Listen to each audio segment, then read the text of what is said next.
The sun had just begun to rise over Maple Avenue, painting the rows of suburban homes in soft gold. The trees standing like loyal sentinels along the sidewalk had turned into fiery sculptures of amber and scarlet. Each breeze swept away a handful of leaves, letting them spin slowly to the earth, like little prayers whispered by nature itself. Michelle stood by the kitchen window, cradling a warm mug of coffee between both hands. She wasn't in a rush. There was no baby to wake up for. No school lunches to pack. No tiny voice calling, "Mom." Yet she had made peace with that, for now. The steam rising from her coffee mingled with the scent of cinnamon and nutmeg drifting from the stovetop. She had prepared pumpkin spice oatmeal, James's favorite. It was tradition this time of year. Even if the dining table only seated two, she still set it with care. 2 bowls, 2 spoons, cloth napkins folded perfectly. She took a slow breath and whispered, "Maybe next year. Maybe next year will be different." It wasn't sadness that lingered in her voice. It was something softer, a kind of practiced hope, the kind you carry not with expectation, but with endurance. Just then, the sound of footsteps on hardwood floors broke the stillness. She turned her head slightly and smiled. James was coming downstairs, buttoning the crisp white coat that marked him as Dr. James Roberts, OBGYN. He looked tired, but his eyes still warmed when he saw her. "Morning, beautiful," he said, pressing a kiss to her cheek. "That oatmeal smells like heaven." Michelle handed him his coffee. "You've got a long shift today." He nodded. "Yeah, 2 checkups and a scheduled C-section, maybe more. Babies don't follow calendars." They both chuckled quietly. For a moment, they just stood there, him sipping coffee, her watching the leaves drift past the glass. In the silence between them, there was deep companionship, a love that had endured hope, loss, and everything in between. Then Michelle asked almost hesitantly, "Caroline and Tom, they're still coming for dinner, right?" James looked at her, sensing the flicker in her voice. "Of course. 8 months along now. Hard to believe." Michelle nodded. "Yeah, I can't wait to see her." She smiled, but there was a weight behind her eyes that even James couldn't miss. Michelle loved Caroline more than words could say. They had grown up sharing everything, bedrooms, birthdays, even their teenage dreams. And now, Caroline was just weeks away from meeting her first child, while Michelle, despite 2 years of treatments, still held nothing but hope and an empty nursery. It wasn't envy. Michelle didn't hate her sister for having what she didn't. If anything, she adored the glow on Caroline's face, the sparkle in her eyes when she felt the baby kick. But deep down in a quiet corner of her soul, there was a longing so raw it left splinters. Sometimes Michelle would gently place her hand on her own belly in the dark, just wondering, what would it feel like to carry life inside her? Would her body ever know that joy? James tried to hide it, but she could tell he carried the same ache. Every day he delivered babies into the world. He saw the tears of joy, the trembling fathers, the miracle of a new life wrapped in a soft blanket. And every night he came home to silence. No crib, no lullabies, just them. He never complained, never blamed, but Michelle saw the way he sometimes lingered in the hallway after work, staring at the spare bedroom, the one they had painted pale yellow 2 summers ago, just in case. She remembered when they picked out the color. "It works for a boy or a girl," she had said, full of dreams. James had nodded, grinning. "Then we're ready for whoever comes first." But no one came. Not yet. The doorbell rang right at 6. Michelle wiped her hands on her apron and rushed to the front door with a smile. When she opened it, there stood Caroline, radiant, glowing, and very, very pregnant. Her long honey brown hair was pulled back into a soft braid, and her light blue maternity dress flowed gently over her round belly. She was supporting herself with one hand on her back and the other over her stomach. "I swear she's training to be a soccer player in there," Caroline laughed, giving her sister a warm, one-armed hug. "She's been kicking all day." Michelle chuckled and leaned down, placing her hand gently on Caroline's stomach. "Oh, wow, she really is moving," she whispered, wide-eyed. "Hi, baby girl," she added softly. She pressed her cheek close and whispered again, "Your auntie can't wait to meet you." Behind Caroline stood Tom, her husband, smiling, calm, always kind. He greeted James with a friendly handshake. "Thanks for having us. Caroline's been talking about this dinner all week." Everyone gathered in the living room, full of cheerful conversation and warm light. Caroline sat down carefully, rubbing her belly now and then. She looked absolutely serene, like a woman moments away from the greatest joy of her life.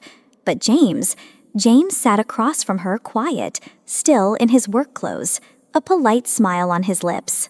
And yet, when Caroline said again, "She's kicking like crazy right now," something in James's expression shifted. He turned slightly to Michelle, and for just a flicker of a second, his eyes met hers with a look she hadn't seen before. It wasn't joy. It wasn't even curiosity. It was something colder, a flicker of doubt, of calculation. Then he blinked, looked away, and smiled again. But Michelle had caught it. He smiled when she said, "She's kicking." But that smile never reached his eyes. The baby shower was everything Michelle had dreamed of. Pastel-colored balloons floated like clouds above the tables. Tiny wooden letters spelling out "baby" stood proudly next to lemon-scented candles. Glass pitchers of strawberry punch glistened under the sunlight pouring through the community center windows. In one corner, there was a gift table, already overflowing with wrapped packages, ribbons, bows, soft pastels. On the other side, a Guess the Baby Name station had guests scribbling on cards with laughter and playful arguments. Names like Emma, Olivia, and Luna floated through the air. Michelle walked the room like a conductor at a symphony, adjusting napkins, refilling snacks, checking the playlist. She had poured her heart into this day, and it showed. Caroline entered to thunderous applause and joyful cheers. She looked like something out of a magazine, her light blue dress catching the breeze, her smile wide and alive, her hands instinctively cradling her belly. She was glowing, radiant, surrounded by love. Michelle watched her from across the room. There was no jealousy, just something else, a flicker of distance, a fragile sense that something wasn't quite whole. When James arrived a little later, still in his hospital scrubs, Caroline lit up. "Dr. Roberts." One of the guests teased, handing him a mock clipboard. "You ready to deliver a speech instead of a baby today?" James smiled politely and took the clipboard, playing along, but his attention was already drifting, quietly, carefully. He glanced at Caroline's belly, then at her hands. And as he sat beside Michelle, he leaned in just slightly and whispered, "When was her last prenatal checkup?" Michelle blinked. I don't know. She said everything was fine." James didn't press. He only nodded and looked across the room again. But the warmth in his smile dimmed, just a little. The party looked like a fairy tale, but even fairy tales cast shadows. The laughter echoed like music across the room. The baby shower was in full swing. Games had been played, cake slices passed around, and gift wrapping paper littered the floor like confetti. At the center of it all was Caroline, sitting on a cushioned chair like a glowing queen, hands protectively cupping her round belly. Her smile never faltered. Her joy radiated. And then she said it again. "She's kicking right now, really strong. Come feel." Gasps and laughter filled the air. Aunties, cousins, old classmates, they all lined up giggling, waiting for their turn like children waiting to touch magic. "She's a little ninja in there," someone joked. "Maybe a soccer player," another chimed in. Each person approached reverently, placing their hand gently on Caroline's stomach. One after another, they squealed, "Oh my gosh, I felt it! She's really active! This one's going to be a handful!" Michelle stood nearby, smiling politely, but watching carefully. She had felt it earlier too, hadn't she? The room pulsed with excitement, but somewhere beneath it, Michelle felt a strange tightness in her chest, something like a thread pulling too tight. Then the door creaked open. James entered, still in his hospital coat, looking more like a surgeon than a party guest. Caroline lit up. "James, come here. You've got to feel this. She's moving like crazy." James gave a slight smile, walking toward them.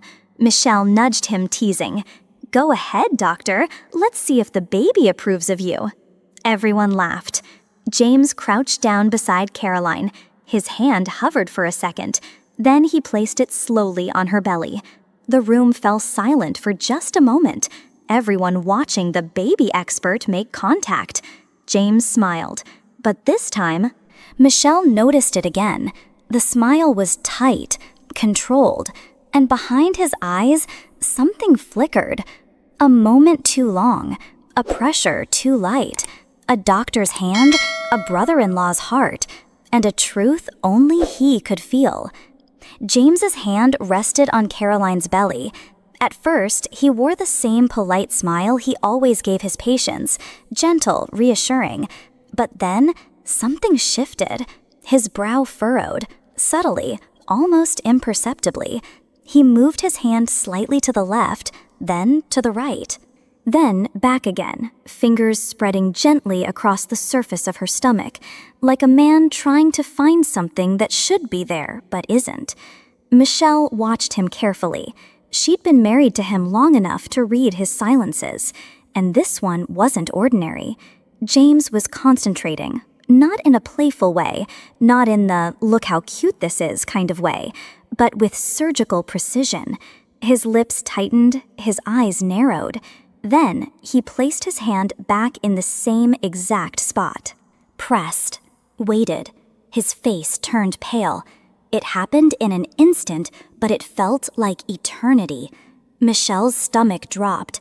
A sudden chill ran up her spine, and before she could say a word, James leaned toward her, very close, lips nearly touching her ear, and whispered with the most serious voice she had ever heard him use, "Call 911, now." Michelle blinked, frozen. "What, James? What are you talking about?" But when she turned to face him, his eyes told her everything. Wide, sharp, terrified. There was no time, and behind them, the guests were still laughing. Caroline was still smiling, waving someone forward for their turn to feel the baby. At a baby shower full of joy, her obstetrician brother-in-law touched her belly and went white. Michelle smiled, or she tried to. Her lips curled into the shape of a smile, but the muscles around her eyes wouldn't follow. She stood stiffly nodding as a guest handed her a wrapped onesie with ducks on it.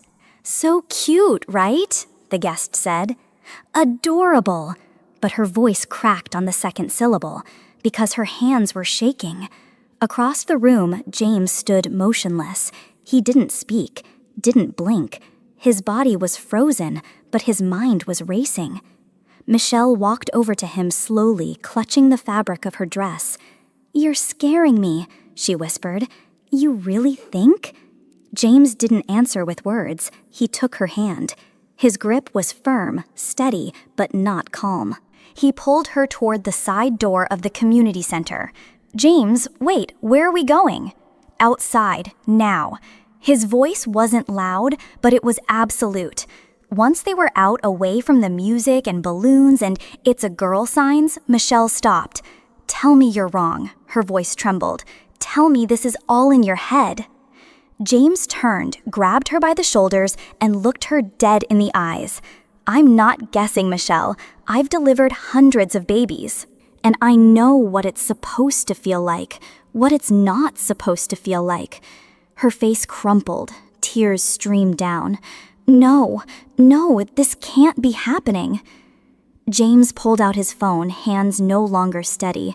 His voice was clipped and professional, but his eyes were glassy. 911. "Yes, this is Dr. James Roberts. I'm calling from Maple Avenue Community Center.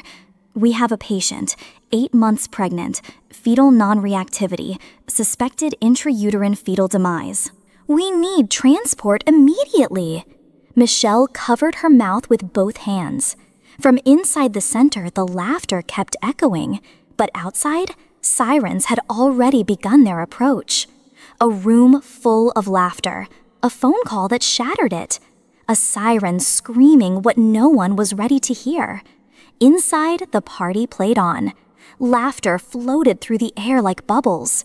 Someone had started a game of Guess the Baby Weight, and Caroline was giggling as she listened to the outrageous guesses. 9 pounds. Please, I'm not carrying a watermelon. She laughed, holding her belly and beaming. She looked radiant, like nothing could possibly be wrong. Then came the sound. A faint siren in the distance, just barely audible beneath the hum of chatter. Michelle and James had just stepped back inside, James with a practiced calmness, Michelle with red eyes and a smile she had to physically hold in place. Caroline noticed them immediately. "Hey, where'd you guys sneak off to?" Michelle walked over slowly. "We just needed some air," she said softly. Her hand instinctively reached for Caroline's and held it tight. Caroline tilted her head. "Wait, is that a siren?" She turned toward the door. "What's going on?" James stepped forward. His voice was measured, professional, gentle, but firm. "Caroline, I think it's best if we take you to the hospital, just to make sure everything's all right." Caroline blinked. "But I feel fine. The baby's been kicking all day. Everyone felt it." James nodded slowly. "It's just a precaution, for the baby, for you." Behind them, a few guests started noticing the flashing lights outside. Whispers stirred. Phones came out. People turned toward the windows. Michelle squeezed Caroline's hand tighter. "It's going to be okay," she whispered. "We're just being safe, all right? You and the baby, we want to be sure." Caroline looked from Michelle to James, confused. Her smile faltered, just slightly. Inside, everyone was laughing. Outside, the truth was dialing 911. The examination room was cold, not physically, but emotionally. The kind of cold that seeps in when no one dares to speak. Caroline lay back on the table, her light blue maternity dress pulled up gently as the technician applied the ultrasound gel. Michelle sat to her right, gripping her sister's hand. Tom stood near her feet, his jaw clenched, eyes darting between faces. Dr. Lon Wilson, the attending obstetrician, stood on the left side of the table, the ultrasound probe in hand. He said nothing, just silence and the soft hum of the machine. The monitor blinked softly, showing grainy images in black and white. Caroline broke the silence first. Her voice was light, cheerful, too cheerful. "Why is it taking so long?" She laughed nervously. "The baby's been kicking all day, I swear. She's probably just shy now." Michelle's grip tightened. Wilson's eyes narrowed slightly as he moved the probe again, and again, then again. Each time he adjusted the angle, pressed gently, watched the screen, and said nothing. The room held its breath. Caroline glanced at Tom, her smile starting to fade. Why aren't they saying anything? Tom opened his mouth, but no words came out. Michelle blinked away tears. Dr. Wilson finally spoke. His voice was low, even, almost too calm. "I'm going to try one more angle." And then, after one last sweep of the probe across Caroline's belly, he turned off the monitor. The screen went black. He stood upright and said nothing. Caroline looked between faces, panic slowly spreading like cracks across ice. "Doctor," she asked, "why did you turn it off?" No one answered. A heartbeat can fill a room with joy. Its silence can destroy it completely. Dr. Wilson stepped away from the machine, wiped the gel off his hands, and gave a slight nod to James.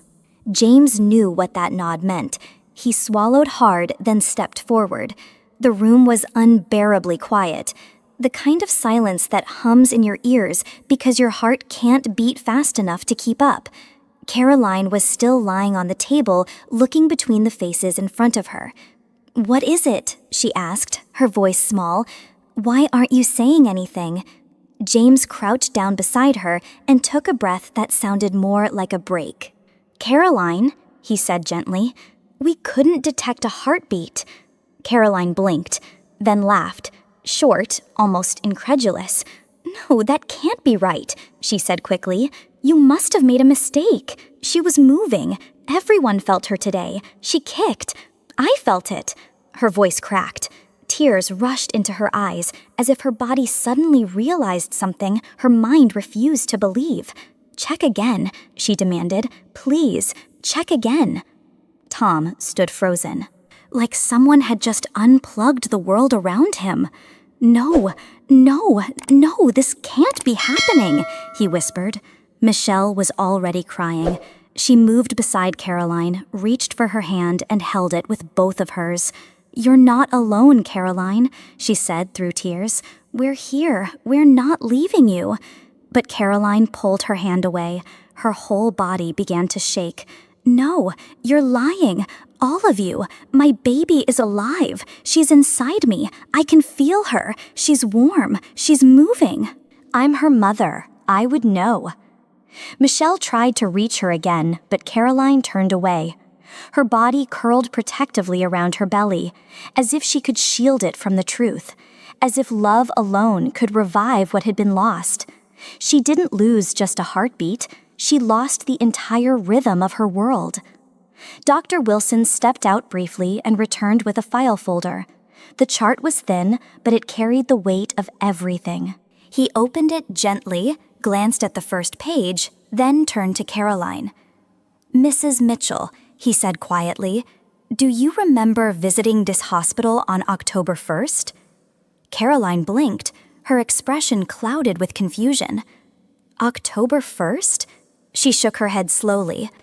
"No, I don't think so. Wait, was that the day I slipped on the stairs?" Tom turned sharply toward her. "You fell? You never told me that." Caroline avoided his eyes. "It wasn't serious," she said quickly. "Just a little slip. I felt fine. I didn't want to worry anyone." Dr. Wilson nodded once, then continued. "According to this record, you were brought in with abdominal pain and dizziness. An ultrasound was performed. At that time, we could not detect a fetal heartbeat." The room went cold again. Wilson's voice was gentle but unflinching. "We informed you of the result.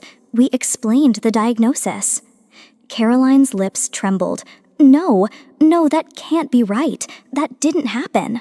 James looked through the folder. There it was, in black ink. "Fetal demise confirmed. Patient informed. Declined further care. Discharged voluntarily." Caroline shook her head violently now. "That's wrong. It's a mistake. I would never leave if they told me something like that." Tom's voice cracked. "You left without telling me. You knew."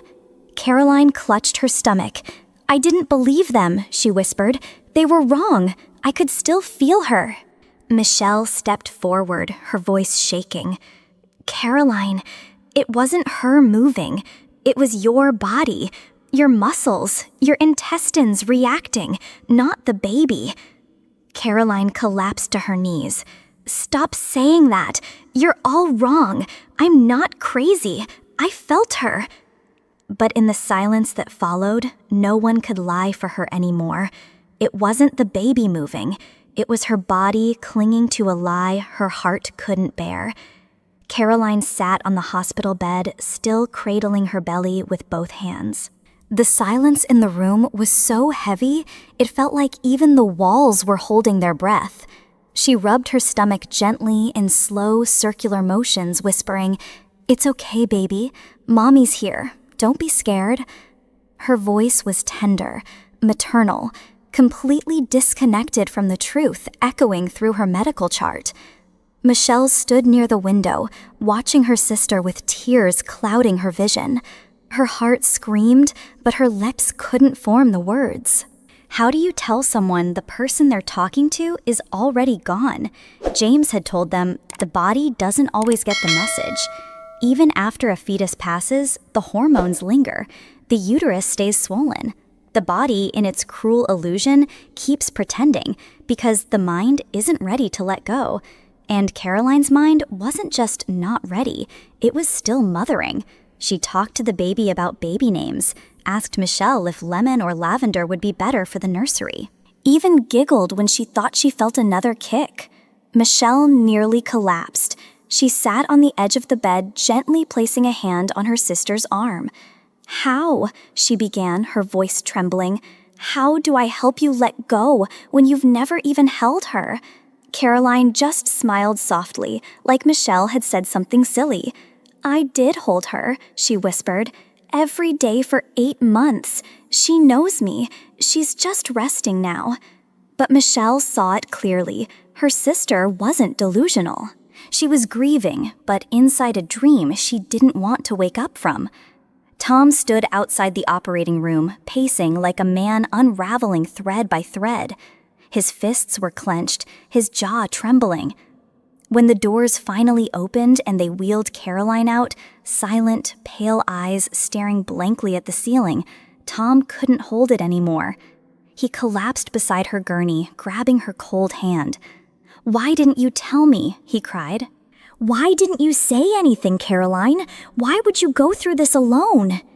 His voice cracked in the middle, half anger, half heartbreak. Caroline didn't look at him. Tears rolled slowly down the side of her face, like they'd been waiting weeks for permission to fall. "Because I was scared," she whispered. "I didn't want to be the disappointment. Not again. Not to you." Tom shook his head. "You're my wife," he said, nearly shouting. "There's nothing you could go through that I wouldn't carry with you. I'm supposed to be your partner." Caroline finally turned her eyes toward him, exhausted, broken, and full of shame. "I saw the way you looked at me when I first got pregnant," she murmured. "You were proud. You were happy. I didn't want to take that away from you." Michelle, standing nearby, covered her mouth to stop her own sob. Tom leaned down, forehead against Caroline's hand. "You didn't take anything from me," he said. "But this silence almost did.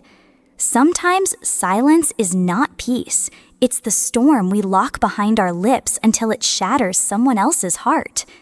The air was crisp that morning, like the sky itself knew to hold its breath. They gathered at the small hill by the cemetery's edge, just family, just heartbreak.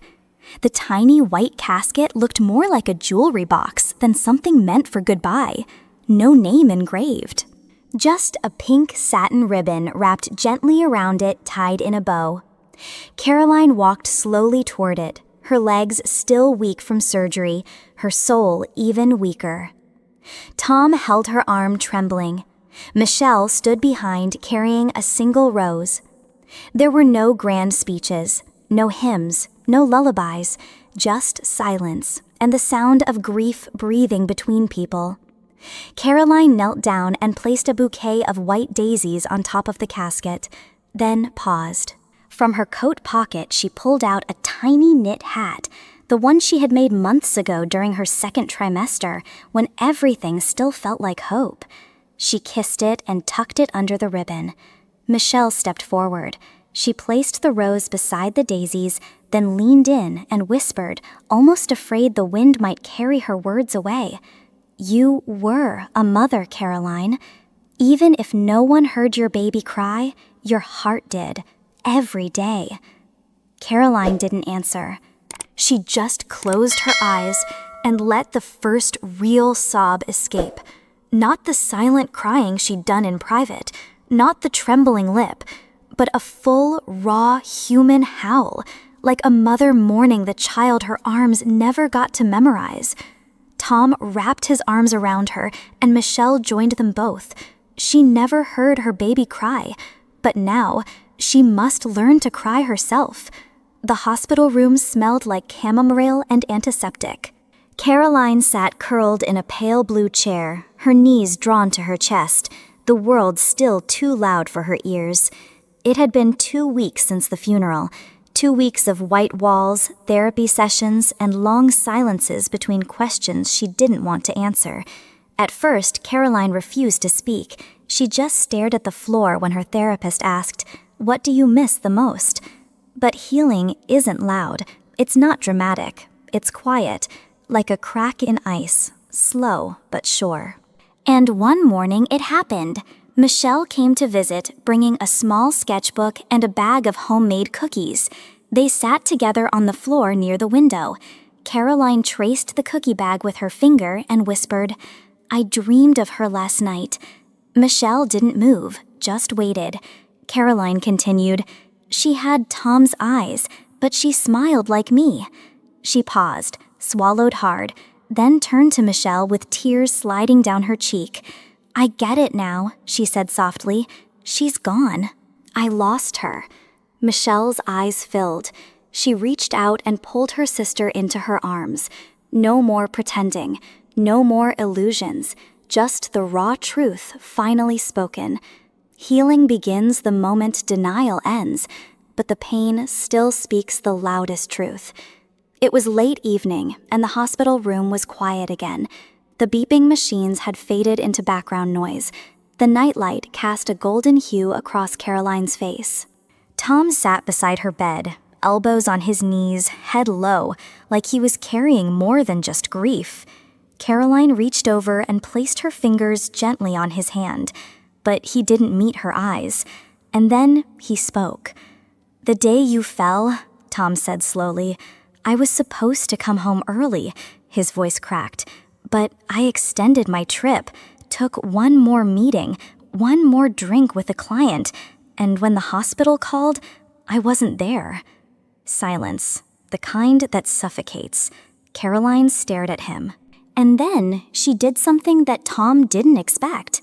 She reached up, placed her hand softly against his cheek, where the tears had started to fall, and whispered, "Tom, this isn't your fault.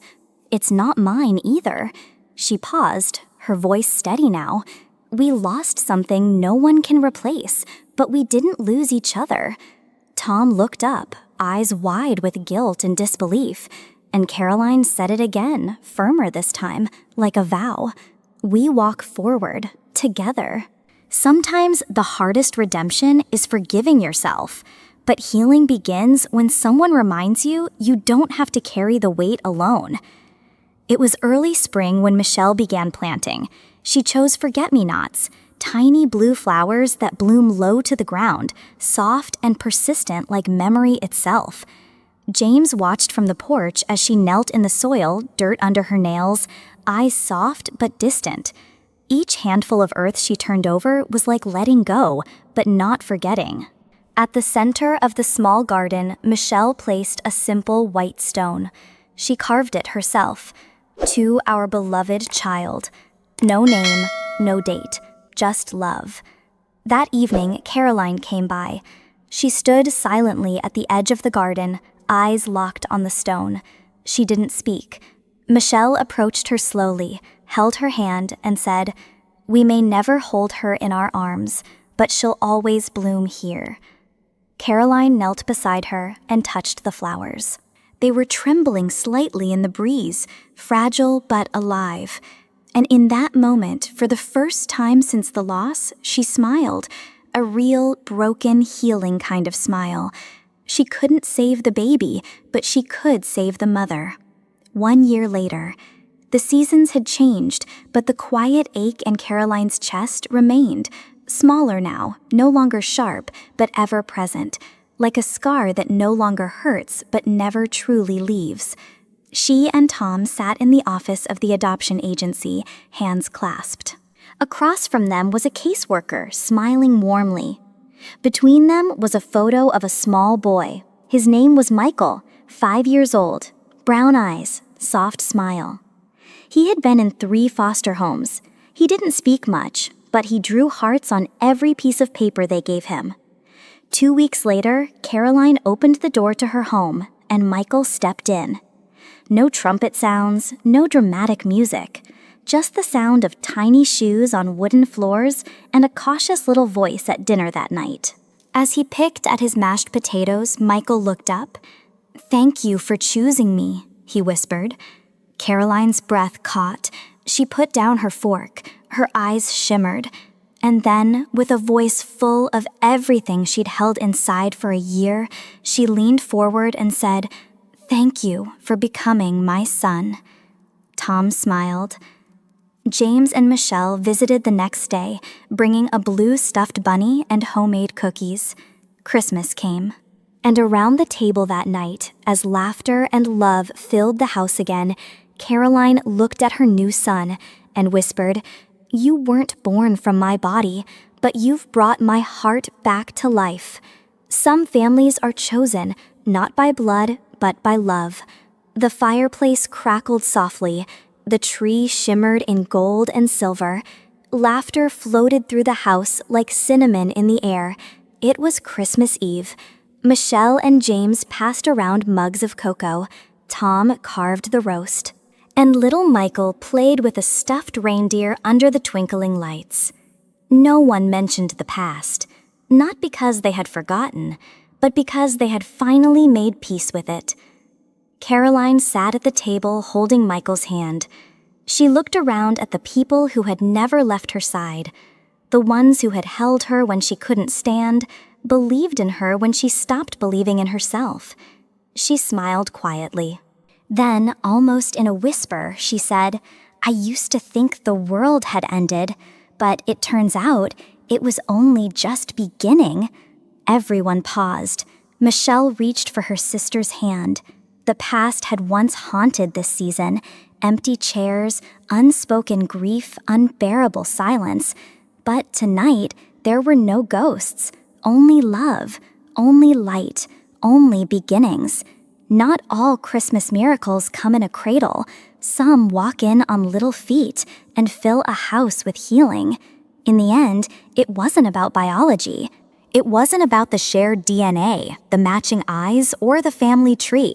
It was about who stayed, who stood by her when her world fell apart, who held her when the baby didn't cry. It was about love, the kind that doesn't leave, the kind that rebuilds, the kind that doesn't ask who you were, only who you choose to be now. And so Caroline, once shattered, now stood whole, not because her pain disappeared, but because her family stayed. Family isn't who shares your blood. It's who stays when your heart stops beating. And in a place no one could see, somewhere beyond pain and beyond words, a baby finally smiled, knowing his mother had finally healed. Sometimes healing doesn't come from forgetting the pain, but from choosing to walk through it with those who stay. Family isn't defined by blood. It's defined by love, by presence, by those who reach for your hand when you're too broken to lift it. We may not always get the life we planned, but sometimes we're gifted something even more meaningful, a second chance to love, to choose, to begin again. If this story moved you, if you believe in healing, in chosen family, and in the strength of love through heartbreak, hit that subscribe button. Because here, we don't just tell stories, we tell truths that remind you you're not alone. Join us, subscribe, like, and share this story. There's someone out there who needs to hear it today.